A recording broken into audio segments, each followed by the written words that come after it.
महिला कॉलेज से हैं, मैं उनसे गुजारिश करूंगा, जिस तरह से इनको अपमान सहना पड़ा है, आप बीती आप लोग से 2 मिनट में रखेंगे। उपेंद्र प्रसाद प्रचार साहब, मैं उनसे आग्रह करूंगा कि आए और अपनी जो अनुभव है प्राचार्य बनने से पूर्व का वो शेयर करें 2 मिनट में।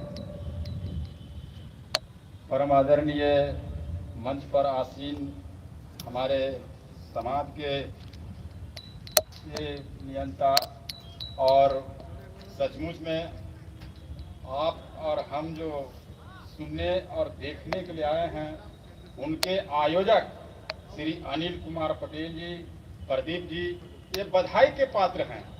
नहीं तो पहले होता क्या था, वो लोग मंच का आयोजन करते थे और भीड़ हम लोग देखने के लिए आते थे। आज तो बहार है, ऐसे प्रवक्ता, ऐसे आयोजक पैदा कीजिए और काबिज होइए जिस पर कब्जा करना है हम लोग को। इन्होंने जो इशारा किया है हमको कि कैसे आप यहाँ आए, तो वही भीमराव जी अम्बेडकर साहब का जो फर्मा था, जिन्होंने पहले एक पत्ता बताए कि शिक्षित बनो, संगठित रहो, संघर्ष करो। सबसे पहला चीज क्या उन्होंने कहा? शिक्षित बनो। लेकिन आज शिक्षित बनो पर ही राजनीति हो रहा है।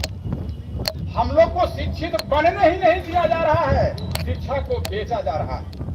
हर एक व्यक्ति जो पिछड़े जाति के हरिजन आदिवासी कहलाते हैं, ईमान से बोलिए कि अपने बच्चे को उच्च शिक्षा देने के लिए, यहाँ तक कि स्कूल में अच्छी शिक्षा देने के लिए कितना खर्चना पड़ता है।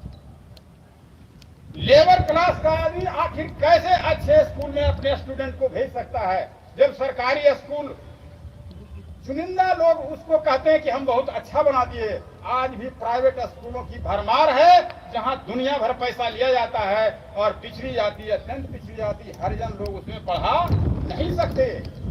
जब आपको शिक्षित बनने से ही रोका जा रहा है, तो आप शिक्षित बनेंगे कैसे?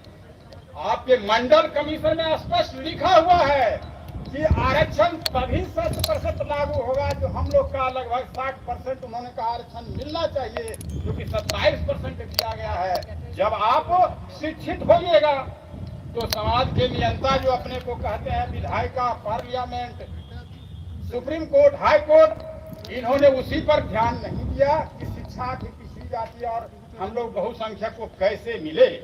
जब हम लोग के पास पैसा नहीं है तो हम लोग वहां तक पहुंचे कैसे, कोचिंग कैसे करवाएं? सारी व्यवस्था उस मंडल कमीशन में लिखा हुआ था कि हमारे बच्चे को आप मुफ्त में कोचिंग करवाइए।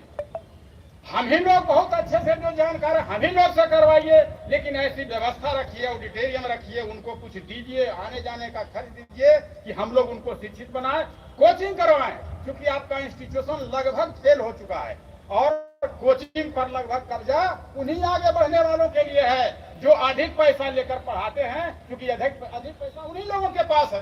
तो हम लोग के शिक्षित बनने में ही बाधा है, तो संगठित तो बाद में होने की चीज है।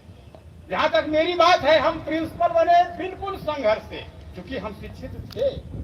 हम शिक्षित खुद, हमारे माँ पिताजी हेडमास्टर थे, हमारे भाई बड़े भाई स्कूल इंस्पेक्टर थे, वैसे ही अपनी बच्ची को हम मेहमान को एयरपोर्ट में नौकरी करते हैं, हमारे बच्चे इंजीनियर। तो हम शिक्षित थे, तो आज संगठन अनिल जी ऐसे आदमी कॉल करते हैं, हम दौड़े चले आते हैं कि मेरी आने वाले ये जो पीढ़ी है, जो त्रस्त है, शिक्षा नहीं मिल रहा है, आगे नौकरी में बहुत भारी दिक्कत का सामना करना पड़ रहा है। तो आप लोग इस पर विचार कीजिए कि हम लोग अच्छी से अच्छी शिक्षा संस्था से और सरकार को बाधित करके कैसे प्राप्त करें। अब रिसेंटली देखे हैं कि सुप्रीम कोर्ट भी आपको चलने नहीं देती।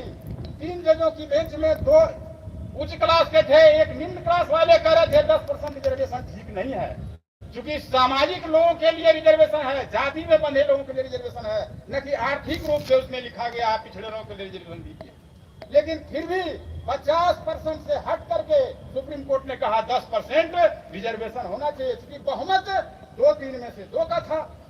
तो इस तरह से देखिए हर जगह बाधित कैसे किया जा रहा है। इसलिए आप पहले शिक्षित रहिए, संगठित बनिए और अपनी आवाज को तब संघर्ष के रूप में बुलंद कीजिए, विधानसभा, लोकसभा और supreme court, high court, supreme court तक पहुंचिए। तो संघर्ष करना जरूरी है, शिक्षित होना जरूरी है। इसलिए मैं ज्यादा यही कहूंगा